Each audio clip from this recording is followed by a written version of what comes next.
Hello, and thank you for joining us today on Living After Faith. I'm Deanna Joy Lyons. And I'm Rich Lyons. And we are the official podcast of RecoveringReligionists.com. That's Recovering from Religion, a network of groups to help people recover from religion. We're going to be talking today with Dustin Williams, but before we do that, we should tell you how to get a hold of us. Yes. You can contact us by email, rich@livingafterfaith.com or deannajoy@livingafterfaith.com. We also have a voicemail line, which you can call it anytime you want to. It's 252-32-LIONS, 252-325-9667. We're also on Facebook, facebook.com/livingafterfaith. And you can also find us at livingafterfaith.com, where all of the aforementioned options are laid out for you. Our guest today is Dustin Williams. He is the author of dwnomad.com, a former Seventh Day Adventist, a seminary student, and he's going to tell us about how he came from a theology major in seminary to an atheist. He also is an occasional guest host on the Chariots of Iron podcast. That's where we met Dustin. Thanks for joining us, Dustin. Thanks for having me. Dustin, I know Seventh Day Adventist, number one, a lot of us don't understand a whole lot about the Adventists, so can you give us kind of a nutshell of what makes Seventh Day Adventist Christian and different than your standard Christian churches? You know, they're pretty standard Trinitarian Christians. For the most part, the Adventists came out of the Methodist Church, but there are a few other denominational influences. The Adventist Church came out of the Millerite movement at the tail end of the Second Great Awakening in the 1840s. And it was during the Civil War was when it was formally incorporated. The Adventist Church is represented in like 195 countries, has the second largest hospital system in the country, second largest parochial school system in the U.S., and they hold similar records in many countries around the world. What differentiates them from most other Christians is that they worship on the seventh-day Sabbath, and they do keep the Sabbath, not quite the same way that Jews do, but kind of similar. And they also avoid unclean meats. Adventists also avoid alcohol, tobacco, and non-prescribed medications. So any kind of illicit drugs. You were training for the ministry. What happened? I grew up in the church, Adventist education, all the way through, from third grade through a year of the seminary. I got my Bachelor of Arts in Theology with minors in History and Biblical Languages. I had a lot of questions and a lot of doubts while I was going to college. I had just somehow picked up a very, very conservative inerrantist viewpoint. Now, somehow picked up, I had a little bit more conservative a view than the standard Adventist doctrine. Although, to anybody else, Adventists are all inerrantists. But when you start saying things in the Bible while you're studying it, you can't help but have questions. There's things that just don't fit. There's obvious contradictions, obvious problems. And if you look at anything in science, it doesn't fit with what the Bible literally says. So, I started having questions that, progressed as my education progressed. As I went deeper, I'd kind of focus on studying what it was I wasn't sure about. And as I'd come to a better understanding of that, I'd refine my question. By the time I got to the seminary, I was able to take classes that dealt very specifically with some of those issues, including a class known as Issues and Origins, Doctrine of Salvation, and Inspiration and Revelation, which is essentially a class on epistemology. Those were really the biggest three issues I had. And what I came to is that science definitely supports evolutionary theory, and there is nothing credible that counters it. There is no support outside of Scripture itself for its authority, and that the doctrine of salvation is completely inconsistent and doesn't fit with any concept of justice or mercy. I happen to absolutely agree. It makes no sense to me. If man is going to be punished for original sin that goes back to Adam, where that leaves basic Christianity today is, you can sum it up like this. You can say, if a man eats a piece of fruit from my tree, I must kill my son to make it right with him. It goes further than that. The payment was rescinded. If the wages of sin is death, You pay the death and then you cancel the check. If you try to do that with your rent, you're going to get evicted. Excellent point. Yeah. I don't get how everybody hasn't seen that one. I've never heard it, but I just kind of had an aha moment when you said you rescinded the payment. Like resurrection. Yeah. Totally undid death, doesn't it? Now, it almost seems like the Apostle Paul, or whoever wrote those passages in his epistles, kind of anticipated that challenge, because there are a few passages where he says that if Christ hadn't been resurrected, then there would be no salvation. Right. So if the payment had actually stood, there would be no...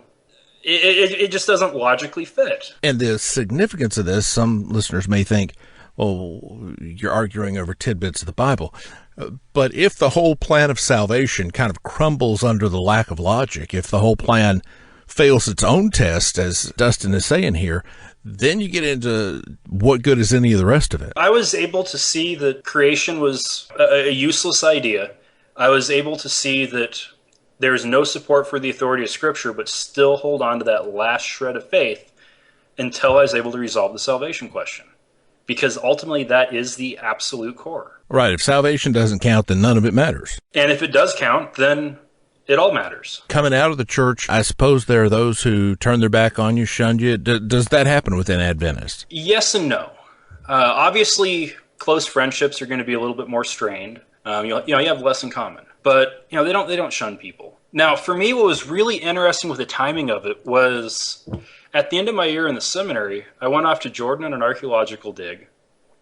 I spent 6 weeks over there and got to see a lot of sites from the Bible. And then I immediately went over to Mexico to preach an evangelistic series, where the final straw for me was trying to preach a message that I didn't believe. So I got 4 sermons in and I called it quits. Now, what was really interesting with that was I stayed in Cancun the rest of the time I was supposed to be there. And I stayed in the same room with the guy I was sharing a room with when I was preaching. Even though every night he was going off to preach an evangelistic series and I was going off to go party at a club in the hotel zone. And you weren't ostracized, you weren't kicked out, you weren't made fun of, you were cool with that. I told my closer friends that were there on the trip about it, and they were shocked, but they were understanding. The program director and our faculty sponsor on the trip, when I sat them down and told them I had to quit both the series and the seminary, they tried to argue with me a little bit, but when they realized that I knew what I was talking about, they just they accepted it and they thanked me for my honesty. By and large, that's been the reception that I've gotten. When I got back to the seminary, or at least where the seminary is, I told some friends that I was leaving, and I got the same exact response from them. I had a number of positions on campus I had to resign, and they didn't really ask any questions when I did. And then I packed up and I moved back to the Northwest. And what are you doing now? Where are you now? I'm actually in Boise now, but I spent 3 years in the Seattle area. When I quit the seminary, I immediately started a job hunt. It only took me about 5 weeks to find a job, and I got into a management training program, and they had me training in Tacoma. So I spent a year and a half there, and then I was in Linwood, lived in Linwood, was working at Everett for a year and a half. And then about 6 months ago, my company transferred me out here to Boise. What I have found in Boise is there's a really active free thought community here, and they've welcomed me in. I'm actually a co-organizer of one of the groups now, and it's a really great supportive group here. One thing you mentioned that we were talking about before we started recording is that you have not experienced the PTSD, but something I want to talk about that you have experienced, if you're comfortable talking about this. Yes, I am. Issues of sexuality. Yes. Tell us about that. When I quit Christianity, I was still a virgin. I was 23 years old, and I was trying to be a good Christian, and I was going to wait till marriage. So I found myself outside of anything I recognized when it came to relationships. It was very difficult to adapt to that. And I actually ended up picking up a girl in a bar and getting started sexually that way. I had what's known as anorgasmia for quite a while. That's where you're unable to have an orgasm. Now, granted, by myself, not a problem, but with a partner, I just couldn't. And it took a while to get past that. One thing that really didn't help is a lot of women focus on getting the guy off. And when you add that kind of pressure to it, it makes it even harder. I found that we had a pretty similar experience, or at least I did myself, until I met Deanna, and she had a very interesting way of dealing with that. When the pressure's on, it's impossible to perform. And fortunately, Deanna took the pressure off. Yeah, it was one of the many things that I learned from the Dan Savage podcast and column, thestranger.com/savagelove. You can find the podcast and his columns there. I've been reading and listening and everything since I was way young. And one of the things that I did when I was first with Rich is I started to look up previous columns to see what kind of advice Dan Savage had about these issues. And one thing that he kept saying was, you have to take intercourse off the table. You know, if things aren't working out and you keep trying and trying, it's just going to create negative associations. Everybody's going to be all disappointed. Oh, no, it's not working. And then once you can take the focus off of whatever it is that's giving you trouble and just enjoy yourselves doing other things instead, the problem can kind of solve itself. But there, you know, psychologically, you can really psych yourself out. And I know Rich has talked about having previous relationships where that was not the case, and it just made the problem worse. And not just taking intercourse off the table, taking orgasm off the table, because there were times we did have intercourse and we were able to do that, but I didn't have an orgasm, and I was so used to women being upset with me because they somehow assumed they weren't, I don't know the mental gymnastics there, but somehow I was the one who was wrong because I didn't get off. And it was so much pressure. But then Deanna had this beautiful way of saying it. And what she did, you probably heard me say this before. She asked me, did you have fun? And once you can make sex about having fun instead of make sex about getting off, and don't get me wrong, getting off's fun. Oh, yeah. But that's not the only thing sex is fun about. If it's all about getting off, you can just do it yourself, which that's okay too.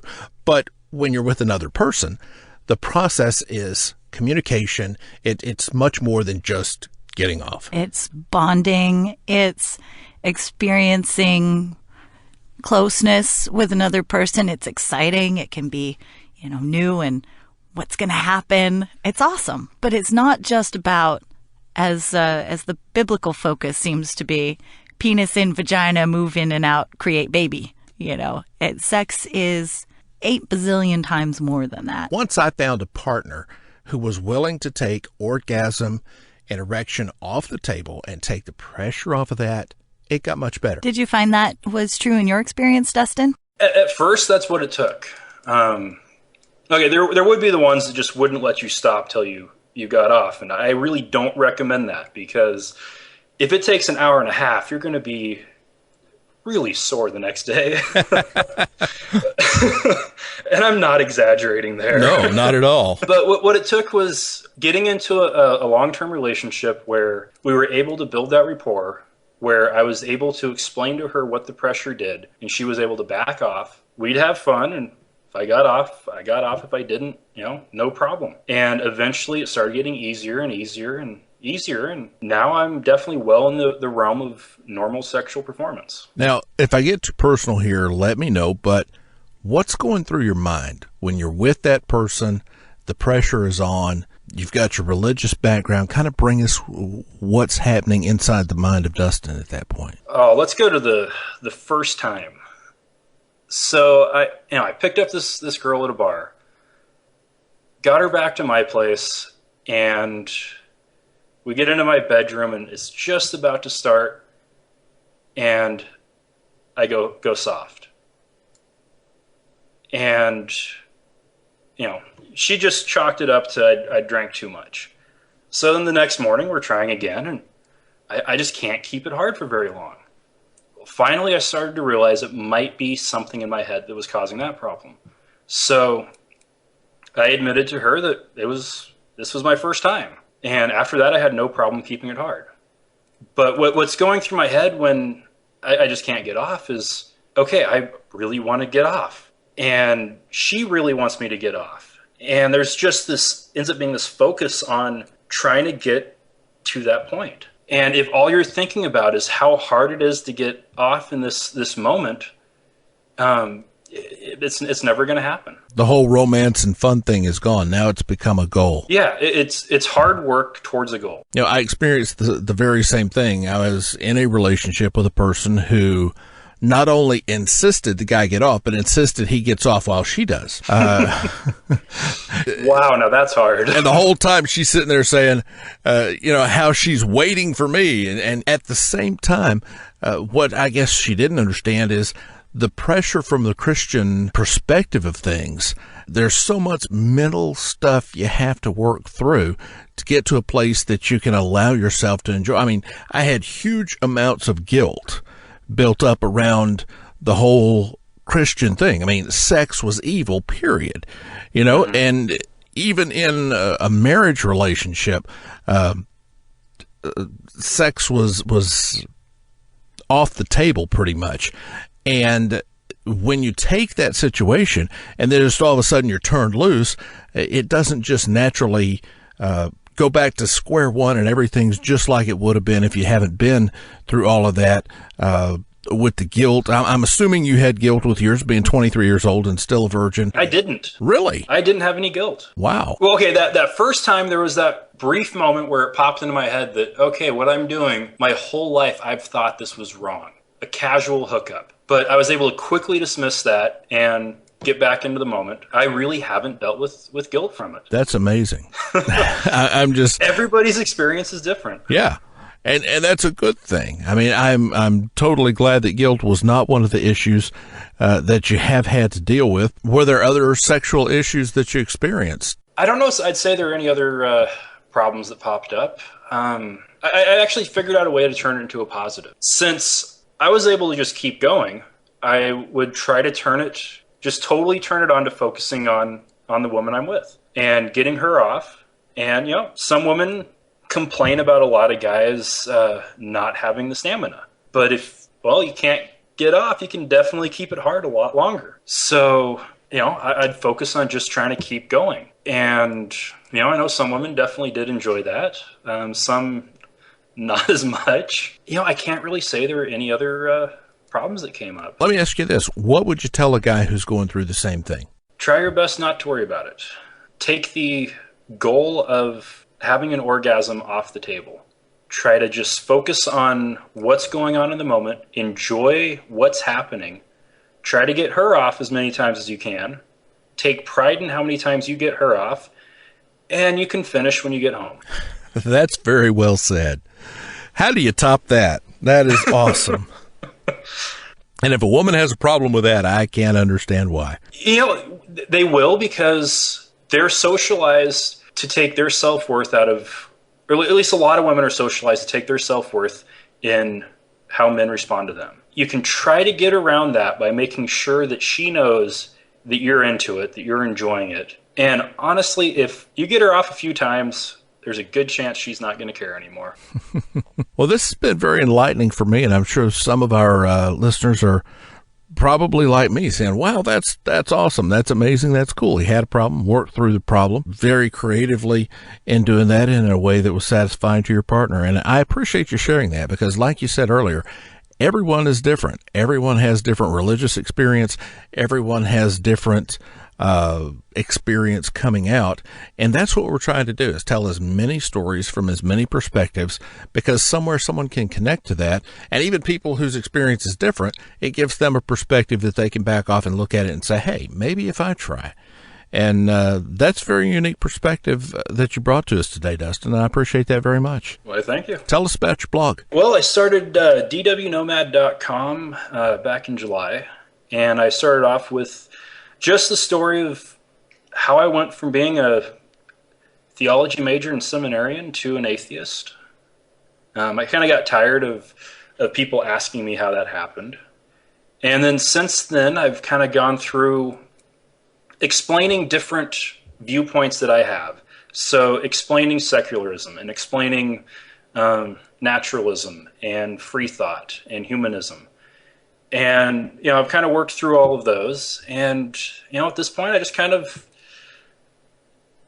talk about whatever atheistic, humanistic, skeptical, free thought, secularist, or whatever topic comes to mind. If people want to follow your blog, go to dwnomad.com. Yeah. We are the Living After Faith podcast. Thank you so much for listening today. We have some great news, by the way. This is going to be fun. This is going to be very fun. Rich and I are going to go to the American Atheist National Convention in late April. We'll be setting up a booth at the convention, and we would love to meet you. We are going to be selling T-shirts and maybe some other items here on our website to help pay for it, because we do this totally out of pocket. So we're going to have to buy plane tickets and overnight accommodations and that kind of thing. We're very grateful to David Silverman, who gave us the booth space for free.